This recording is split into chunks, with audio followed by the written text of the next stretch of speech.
ಬೆಳಗಾವಿ ಜಿಲ್ಲೆ ಅಥಣಿಯಲ್ಲಿ ರೈತರೋರ್ವರು ತಾವು ಸಾಕಿದ ಎತ್ತುಗಳ ಹುಟ್ಟುಹಬ್ಬವನ್ನ ಸಂಭ್ರಮ ಸಡಗರದಿಂದ ಆಚರಿಸಿದ್ದಾರೆ.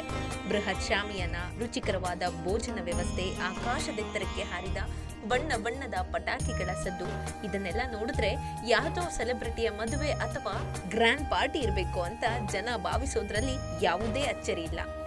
ಅಥಣಿ ತಾಲೂಕಿನ ಸಂಬರಗಿ ಗ್ರಾಮದ ಬಡ ರೈತ ಉಮೇಶ್ ಶಿಂದೆ ಅವರು ತಮ್ಮ ಮನೆಯ ಮಗನಂತೆ ಸಾಕಿದ ಚಂಡ ಎಂಬ ಎತ್ತಿನ 3ನೇ ವರ್ಷದ ಹುಟ್ಟುಹಬ್ಬವನ್ನ ಅದ್ಧೂರಿಯಾಗಿ ಆಚರಿಸಿದ ಸಂಭ್ರಮ ಇದು. ಎತ್ತಿಗೆ ವಿಶೇಷ ಅಲಂಕಾರ ಮಾಡಿ, ಕೇಕ್ ಕಟ್ ಮಾಡಿ, ಸಿಹಿ ಹಂಚಿ, ಗ್ರಾಮಸ್ಥರ ಜೊತೆಗೂಡಿ ಹಬ್ಬದ ವಾತಾವರಣ ನಿರ್ಮಿಸಿದ್ರು.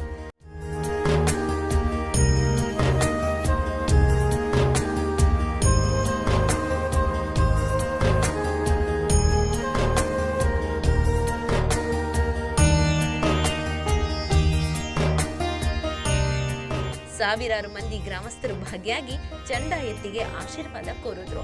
ಮಹಾರಾಷ್ಟ್ರದ ಓಟದ ಮೈದಾನಗಳಲ್ಲಿ ಅಬ್ಬರಿಸಿ ಹೆಸರು ತಂದಿರುವಂತಹ ಈ ಎತ್ತು ಈಗ ಊರಿನ ಹೆಮ್ಮೆ. ಪ್ರಾಣಿಗಳ ಮೇಲಿನ ಪ್ರೀತಿ, ಅಭಿಮಾನ ಇದ್ರೆ ಹೀಗೇ ಇರಬೇಕು ಎಂಬುದಕ್ಕೆ ಸಂಬರಗಿ ಗ್ರಾಮದ ಈ ಸಂಭ್ರಮವೇ ಸಾಕ್ಷಿ.